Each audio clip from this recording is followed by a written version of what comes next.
Today we're going to be comparing the Pact timer, often regarded as the gold standard in shot timers in the firearms industry, against the new Shooters Global Go shot timer.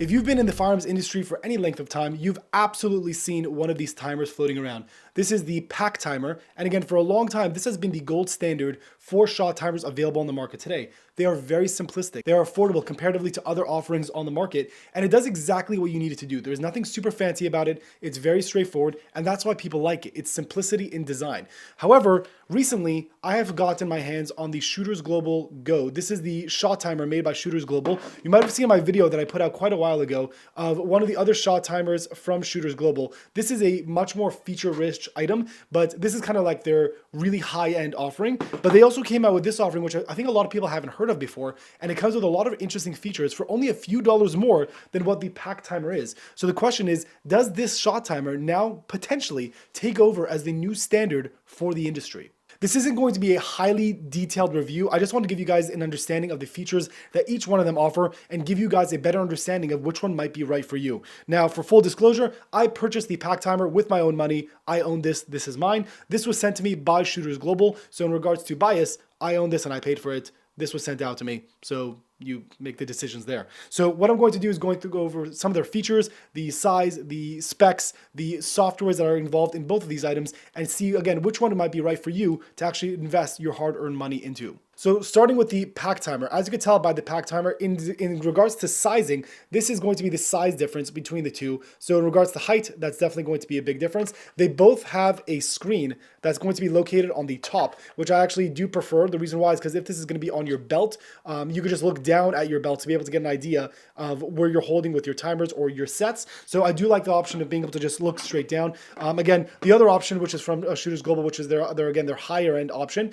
they actually have the screen on the front. So you actually have to, it has a magnetic option that you remove from the actual base that will be attached to your belt, and then you can remove this and look at it, which again, pros and cons of each because of the features that they offer. It wants to have a larger screen. But again, for both these options, their screens are going to be smaller, but you can see lengthwise, there's going to be the Shooters Global is going to be taller and thicker, but not necessarily going to be as lengthwise long as the one from the Pact timer, again, which is pretty much the standard as of right now. So in regards to screen designs, they're both perfectly sufficient for what they're doing. It just kind of comes down to a preference item. I do personally prefer the Shooters Global option because it's kind of like a square, small LCD screen that's perfectly readable even in sunlight. It also is backlit, which allows you to be able to see it nicely. In regards to buttons, the buttons from the Pact timer, there are 4 buttons over there. There's going to be the actual activation button. There's going to be a review button. And then besides for the review button, there's going to be a scrolling button for up and down. In my personal opinion, I do prefer the 4 buttons in regards to ease of use because it makes it much more simple to be able to understand exactly what you're doing, and it kind of gives you a little bit more options. The Shooters Global gives you 2 buttons. So there's going to be the function button and then the activation button. Again, they're perfectly usable where you're able to actually just use the one for reviewing and for scrolling. It's just, you have to get used to the fact that one button is specifically for the activation and the other button is going to be for the scrolling option. So it's not difficult to learn. You just have to remember what each button does. And then in different settings, the buttons might switch their function from being able to be just able to switch between items or just be able to switch between reviewing the shots that you just took.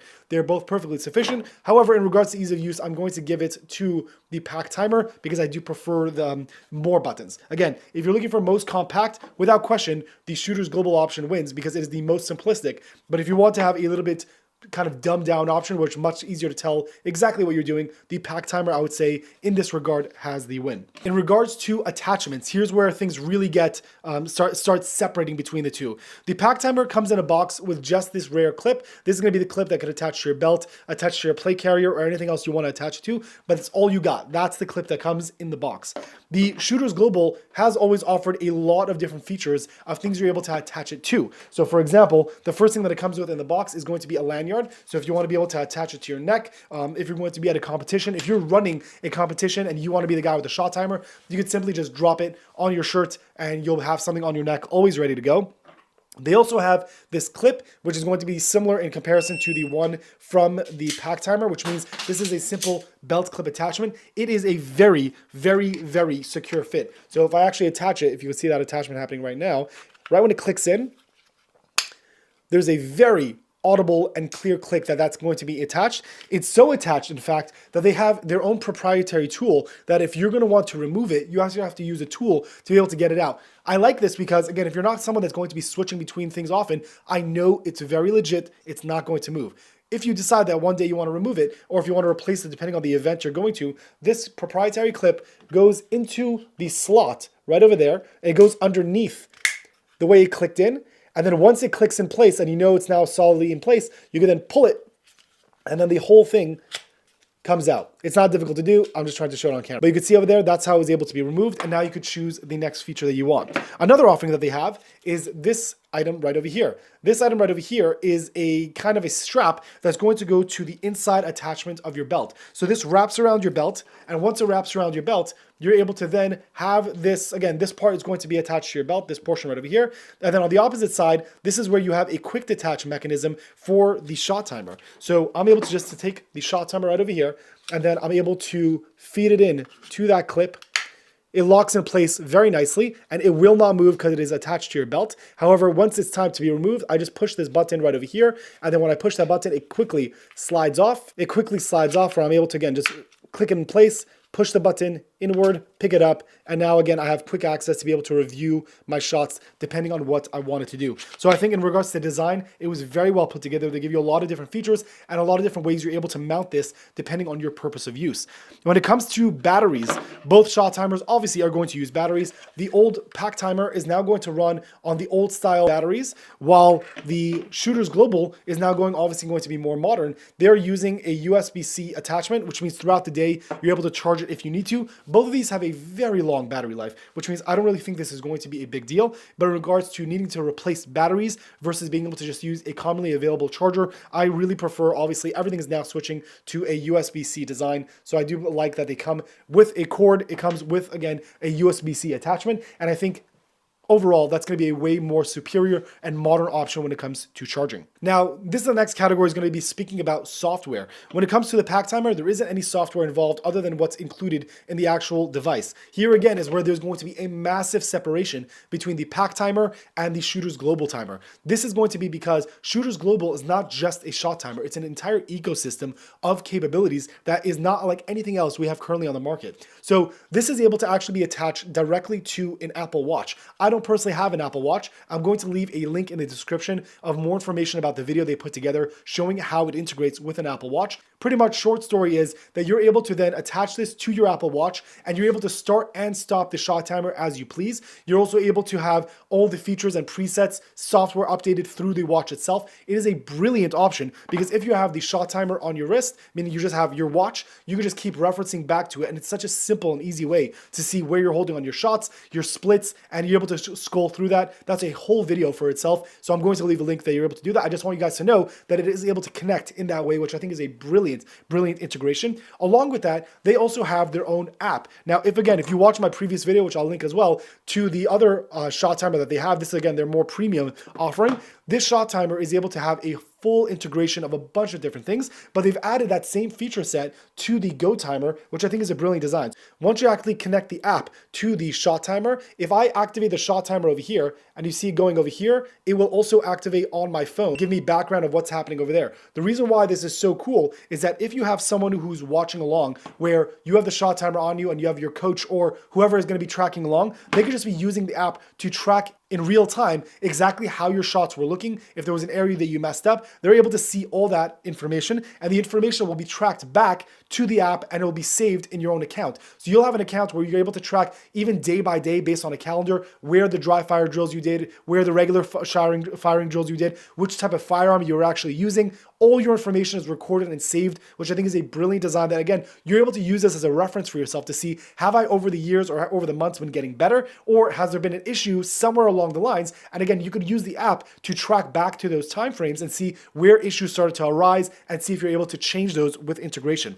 The other thing that's really important about this software is that there's a lot of presets you're able to change on the app itself, which gives you a lot of capabilities. So on the top, you can see it says standard 22, there's common available, there's airsoft, and then there's again other options you're able to choose from. When it comes to airsoft, the reason why this is cool is that I could use that setting not just for airsoft guns, but even for dry fire. This has a very good sensitivity rating where even a simple tap or something else like that, a very low sound of the click of the trigger, is able to actually allow you to see that the shot timer was activated. So if I'm going to press the button, you'll see the shot timer begin. There is the delay. You could see that just by tapping, you're able to actually get it to activate. Again, it's able to be even more sensitive when it actually hears a sound, not just the tapping. So the clicking of the trigger is usually sensitive enough for you to actually get recordings of that. The reason why that's awesome is that you're able to use that sound for dry fire practice to get an idea of when you draw and pull the trigger, how fast was that draw and pull, because that simple click is able to be recorded. And that's a great way that in dry fire, you're able to actually use a shot timer. The Pact timer doesn't have that feature set where you're able to then also use it for dry fire training. It needs a audible, much louder volume impact of a gunfire to be able to then record that shot. So again, it's made for the purpose of use of simply going to the range, and it works perfectly in that way. But if you want to be able to have something that not only works for the range, but also for dry fire practice, so you're able to use it in dry fire training, I think the Shooter's Global Shot Timer works significantly better in that regard, because it's not just a shot timer, it's a shot timer that you're able to grow with, again, whether it be on the range or at home in dry fire training. So this was just an overview between these two shot timers. I haven't seen a video online comparing the Pact timer to the Shooter's Global. And again, I think this is something that's really taking over the market that maybe people don't realize is out there. For maybe $5 or $10 more, there might be Black Friday deals at the time of filming this video, but at the price that you're getting this for, it's only a few more dollars to upgrade to something like this, where you're able to still have the same features that both of them offer, but also with integration to an app, with the ability to use it in dry fire training, with the ability to connect it to your smartwatch, and then be able to use it in that regard. I think these are features that really should be considered, because it's a shot timer that again will grow with you and is using modern technology, including the USB-C charging and other features like that. So in my opinion, it might be very, very worthwhile looking at the Shooter's Global. If you're looking, again, the most budget option, you can't get any cheaper, then yes, the Pact timer might be able to win in that regard. But I think saving up the $5 or $10 more that the Shooter's Global will be able to offer, I think this shot timer is going to be something that really will take over the market with the included accessories that it comes with and everything else that we just spoke about. I think it's a worthwhile option to be able to take a look at. I'm going to leave a link to the shot timer in the description down below if you want to check it out. If you want to see more testing or more comparisons between these two shot timers, please feel free to leave a comment in the comment section below, and I'll get back to you as soon as I can. This is Raziel Cohen from the tacticalrabbi.com. Thank you for watching.